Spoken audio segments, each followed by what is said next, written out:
प्यारे बच्चों, आपका हमारा चैनल भगवान जीआईसी कोरदार में हार्दिक स्वागत है। की वीडियो कक्षा 10 सामाजिक विषय के पहले चैप्टर यूरोप में राष्ट्रवाद का उदय पर आधारित है।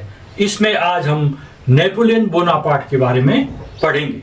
नेपोलियन बोनापार्ट फ्रांस के एक महान योद्धा, सेनापति और शासक थे। उन्होंने फ्रांस में क्रांति के बाद उत्पन्न अराजकता के समय सत्ता प्राप्त की और पूरे यूरोप में अपनी सैन्य और प्रशासनिक कुशलता का परिचय दिया।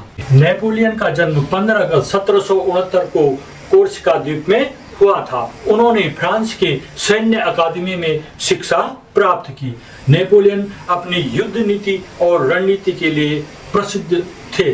उन्होंने फ्रांस की सेना को कई विजय दिलाई, जिससे फ्रांस का विस्तार हुआ। उन्होंने कानून व्यवस्था को संगठित करने के लिए नेपोलियन कोड को लागू किया, जो आज भी कई देशों के कानूनी ढांचे का आधार है। रूस के असफल आक्रमण और वाटरलू के युद्ध के पराजय के कारण उनका साम्राज्य का पतन हो गया। नेपोलियन को सेंट हेलेना द्वीप में निर्वासन पर भेज दिया गया, जहां 1821 ईस्वी में उनकी मृत्यु हो गई।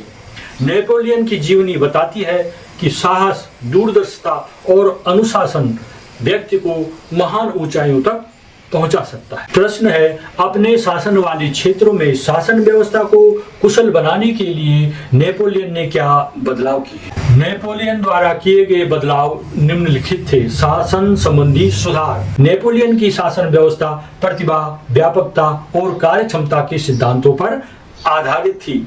उन्होंने अराजकता को समाप्त करने के लिए शासन का केंद्रीकरण किया। आर्थिक सुधार। नेपोलियन ने पेरिस में बैंक ऑफ फ्रांस की स्थापना की। उन्होंने मजदूरों का वेतन निश्चित किया। उन्होंने चोरबाजारी, सट्टेबाजी, मुनाफाखोरी आदि पर अंकुश लगाया। उन्होंने मादक द्रव्यों, नमक आदि पर कर लगाया। धार्मिक सुधार। उन्होंने अपने देश के नागरिकों को धार्मिक स्वतंत्रता प्रदान की। इसके तहत प्रत्येक नागरिक को अपने धर्म का पालन करने की स्वतंत्रता दी गई। न्याय संबंधी सुधार। नेपोलियन ने फ्रांस में विधि संहिताओं का निर्माण करवाया, जिसे नेपोलियन कोड कहा गया। यह नेपोलियन की फ्रांस के लिए अस्थायी देन थी। इस नेपोलियन कोड को कई देशों ने अपने कानूनी ढांचे में इसको स्वीकार किया। शिक्षा संबंधी सुधार। नेपोलियन ने फ्रांस में कई शिक्षा संबंधी सुधार किए। उन्होंने राष्ट्रीय शिक्षा की नींव डाली और पेरिस में एक विश्वविद्यालय का निर्माण करवाया। सार्वजनिक सुधार। नेपोलियन ने सार्वजनिक हित के लिए कई सुधार किए। उन्होंने 229 पक्की सड़कों का निर्माण करवाया, बेरोजगारी को दूर किया। इस तरह से इस पर आधारित प्रश्नोत्तरों को आगे हम देखेंगे। प्रश्न 1, जर्मनी के एकीकरण में मुख्य भूमिका किसकी थी? Giuseppe Garibaldi, Otto von Bismarck. Italy का एकीकरण किसके नेतृत्व में किया गया? Giuseppe Garibaldi, Otto von Bismarck, Napoleon, William प्रथम। सही आंसर है इसका ज्यूसेppe गैरिबाल्डी।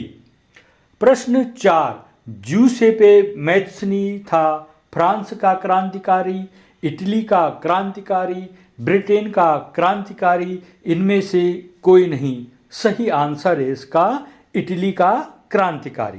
प्रश्न 5, फ्रांस की नागरिक संहिता 1804 को आमतौर पर किस नाम से जाना जाता है?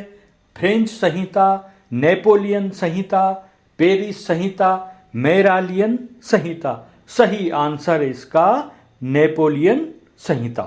प्रश्न 6, 1815 में नेपोलियन की हार के बाद यूरोपीय सरकारें निम्नलिखित में से किस भावना से प्रेरित थी? समाजवाद, उदारवाद, रूढ़िवाद, रूमानीवाद। सही आंसर है इसका रूढ़िवाद। प्रश्न 7, फ्रांस में गणतंत्र की घोषणा किस वर्ष हुई? सन 1815 में, सन 1830 में, सन 1848 में या सन 1871 में? सही आंसर है इसका 1848 में।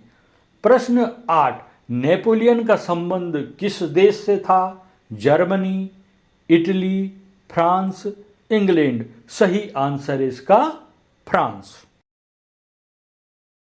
वीडियो देखने के लिए आपका तहे दिल से धन्यवाद। अगर आपको ये वीडियो पसंद आई हो तो इसे लाइक करें, इस वीडियो पर कमेंट करें और इस वीडियो को अपने दोस्तों और क्लासमेट्स के साथ अवश्य शेयर कीजिएगा। धन्यवाद।